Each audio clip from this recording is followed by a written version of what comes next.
Friends, start करते हैं हमारी फ्री जुडिशियल क्लासेस का एक नया वीडियो, जिसके अंदर हम बात करेंगे आईपीसी की। जैसे कि हम पहले कर रहे थे, हमने पहले किया था क्रिमिनल लॉ यानी कि आईपीसी की हिस्ट्री के बारे में, फिर हमने किया प्रेम्बल, और आज हम बात करेंगे मेंस रिया और एक्ट्रेस रियस की। मेंस रिया और एक्ट्रेस रियस अपने आप में एक बहुत इंपॉर्टेंट टॉपिक है, क्योंकि मेंस से इसमें क्वेश्चन पूछे जाते हैं बहुत सारे। क्यों पूछे जाते हैं? क्योंकि ये एक पर्टिकुलर ऐसा एलिमेंट है जो क्राइम होने के लिए बहुत एसेंशियल रहता है। ठीक है, तो इसको स्टार्ट करने से पहले मैं आपको एक चीज क्लियर कर देना चाहूंगी कि हम इस वीडियो में एक नई टेक्निक सीखेंगे कि हम कोई भी मेंस का पेपर जब हम अपीयर करते हैं या कोई मेंस का पेपर हम जब लिखने जा रहे होते हैं, तो उसके अंदर हमें चाहिए होती है राइटिंग स्किल। ये चीज आप सब लोग समझते हैं। राइटिंग स्किल जानने से पहले हमारे पास एक मेन और मेजर सबसे अच्छी चीज और जरूरी चीज क्या होनी चाहिए, जिसकी सबसे ज्यादा जरूरत होती है, वो है हमारा माइंड उस पर्टिकुलर टॉपिक को लेके कितना प्रिपेयर है। कैसे, मैं आज आपको वो बताती हूँ। पहले थोड़ा सा टाइम लूंगी, पर ये चीजें आई एम श्योर आपको इन फ्यूचर बहुत बेनिफिट देने वाली है। पहली चीज, जैसे ही हम कोई क्वेश्चन देखते हैं मेंस के लिए, तो उस क्वेश्चन या उस टॉपिक को देखते ही हमारे माइंड के अंदर एक स्ट्रक्चर बन जाना चाहिए, स्ट्रक्चर फॉर्म कर जाना चाहिए कि ये पॉइंट्स हमें लिखने हैं। एक्सप्लेनेशन उनकी एक दूसरी चीज है, लेकिन ये पॉइंट्स जो है, इन पॉइंट्स को हम एक्सप्लेन करेंगे। तो ये पॉइंट्स अगर हमारे माइंड में स्ट्रक्चर हमेशा बना रहेगा, तो कभी भी ना हमारा क्वेश्चन छूटने वाला है और ना ही क्वेश्चन गलत होने वाला है। तो मैं उस स्ट्रक्चर की फॉर्म में ही आपको बताऊंगी। आज हम बात करेंगे मेंस रिया एक्ट्रेस रियस की। तो हम कैसे इसका स्ट्रक्चर बनाते हैं, हम सबसे पहले मेंस रिया एक्ट्रेस रियस इसकी एक्सप्लेनेशन की बात करेंगे। फिर हम बात करेंगे इसके एक्सेप्शन, यानी कि बहुत बार पूछे जाते हैं मेंस रिया के एक्सेप्शंस, और उसके बाद पूछा जाता है case laws, important case laws mens rea में कौन से आएंगे। तो चलिए आगे की वीडियो में हम बात करते हैं क्या है मेंस रिया और एक्ट्रेस रियस। बात करेंगे मेंस रिया और एक्ट्रेस रियस की। मेंस रिया क्या है, एक्ट्रेस रियस क्या है, इससे समझने से पहले एक छोटी सी चीज हम समझ लेते हैं। देखिए, जब भी कोई क्राइम कॉन्स्टिट्यूट होता है या जब भी कोई क्राइम बनता है, कैसे, सबसे पहली और सबसे जरूरी चीज जो हमारे सामने आती है वो क्या है कि जब वो कोई एक्ट कमिट होगा तभी तो वो क्राइम होगा या नहीं होगा, यही होता है ना। तो सबसे पहला स्टेप क्या है कि किसी एक्ट का कमिट होना, यानी कमीशन ऑफ एक्ट। वो जो कमीशन ऑफ एक्ट है वो या तो पॉजिटिव हो सकती है या वो नेगेटिव हो सकती है। आपने कोई काम किया, वो काम या तो पॉजिटिव होगा या नेगेटिव होगा, यानी या तो वो सही होगा या गलत होगा। सही है तो बहुत बढ़िया बात है, लेकिन अगर गलत है तो उसको डालना है हमें क्राइम की कैटेगरी में। तो उसको डालने से पहले एक दूसरा एसेंशियल एलिमेंट या एक दूसरी नेसेसरी चीज हम देखते हैं, वो होती है हमारी मेंस रिया। मेंस रिया का मतलब क्या है, गिल्टी माइंड या गिल्टी इंटेंशन। जैसे ही कोई क्राइम कमिट हुआ, जैसे ही कोई एक्ट कमिट हुआ, एक्चुअली जैसे ही कोई एक्ट कमिट हुआ, एक्ट कमिट होने के साथ ही अगर उस एक्ट में इन्वॉल्वमेंट है गिल्टी माइंड की, वो एक्ट जो है गिल्टी माइंड के साथ किया गया है, तो वो एक्ट फॉल करेगा क्राइम की कैटेगरी में। ठीक, तो किसी भी क्राइम को कॉन्स्टिट्यूट करने के लिए दो चीजें होनी चाहिए, एक मेंस रिया, दूसरी एक्ट्रेस रियस। अगर एक्ट कमिट हुआ है तो उसको क्राइम की कैटेगरी में डालेंगे जब उसके साथ होगा मेंस रिया। ये दो चीजें समझ में आई, आगे बढ़ते हैं। अब हमारे पास एक लीगल मैगजीम आती है, वो क्या है, वो बहुत इंपॉर्टेंट मैगजीम है, और उस मैगजीम से क्वेश्चन बहुत बार पूछे जाते हैं। आप सब लोगों ने सुनी भी होगी, लेकिन नहीं रहती कई बच्चों को याद। तो वो लीगल मैगजीम है एक्टस नॉन फेसेटरियम निसिमेंसिट रिया। इस पर्टिकुलर मैगजीम का मतलब क्या है, ये जो मैगजीम है वो सुनी तो सबने होगी, लेकिन मतलब जो है इसका वो अंडरस्टैंड करना बहुत जरूरी है। इस पर्टिकुलर मैगजीम का मतलब सिर्फ इतना है कि the act itself is not crime unless accompanied by a guilty mind. कोई भी एक्ट अपने आप में क्राइम नहीं होता जब तक वो गिल्टी माइंड के साथ कमिट ना किया जाए।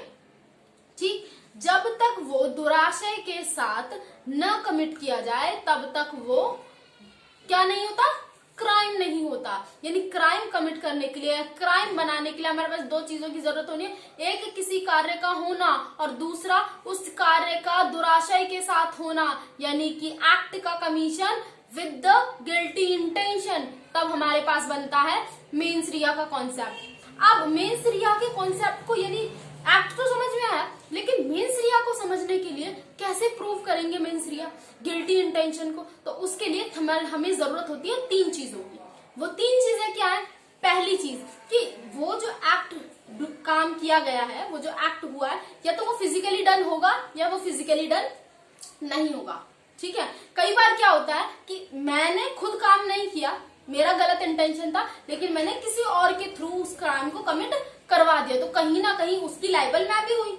मिस्टर ए ने मिस्टर बी को पैसे दिए 50 लाख रुपए और मर्डर कमिट करने के लिए उन्हें कहा, उन्हें मर्डर कमिट कर दिया, तो उस मर्डर के लिए दोनों लाइबल होंगे, है ना? ये चीज समझ में आती है। तो कई बार क्या होता है, हमने खुद एक्ट नहीं किया है, किसी के द्वारा करवाया है। ठीक है, तो फिजिकल डूइंग और not doing of that act, first thing. Second thing, circumstances क्या थे उस टाइम कि ये एक्ट कमिट करने की जरूरत पड़ी, सर्कमस्टेंसेस क्या थे? और फिर तीसरी चीज क्या है कि उसके कॉन्सिक्वेंसेस क्या क्या हो सकते हैं। जब इन तीन चीजों को कंक्लूजन पे जाएंगे, इन तीन चीजों का कंक्लूजन निकालेंगे, तो हमें एक्चुअल में समझ में आएगा कि इंटेंशन क्या था, गिल्टी या नहीं। हो सकता है इंटेंशन भी गिल्टी हो, लेकिन उसकी ऐसी मजबूरी आ गई हो कि उसके पास ऑप्शन ही ना बचाओ उस काम को करने के सिवा, है ना? तो हम देखेंगे क्या, मैं दोबारा बता रही हूँ, तीन चीजें। पहली चीज, किसी काम को करना या ना करना, फिजिकल डूइंग और नॉट डूइंग। दूसरी चीज, उस पर्टिकुलर एक्ट को करते टाइम सर्कमस्टेंसेस क्या थे, और तीसरी चीज, कंक्लूजन क्या निकलेगा उसका। ठीक है, ये चीजें, ये तीन चीज समझ में आई। इन तीन चीज से हम क्या कंसीडर करेंगे? मेंस रिया। मेंस रिया की इतना समझ में आया।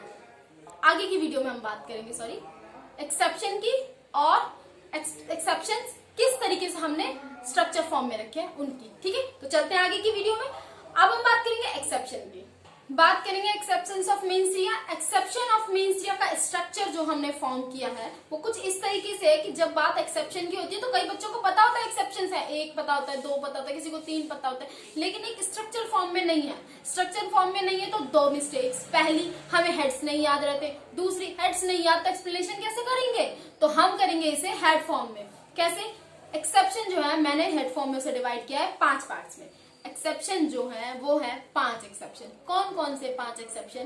पहला एक्सेप्शन कि हमारे आईपीसी में खुद में ही 5 ऐसे ऑफेंसेस दिए गए हैं जिनके अंदर हम करते हैं मेंस रिया को इग्नोर, यानी जिसके अंदर हम मेंस रिया नहीं कंसीडर करते। तो कौन कौन से हैं वो ऑफेंसेस?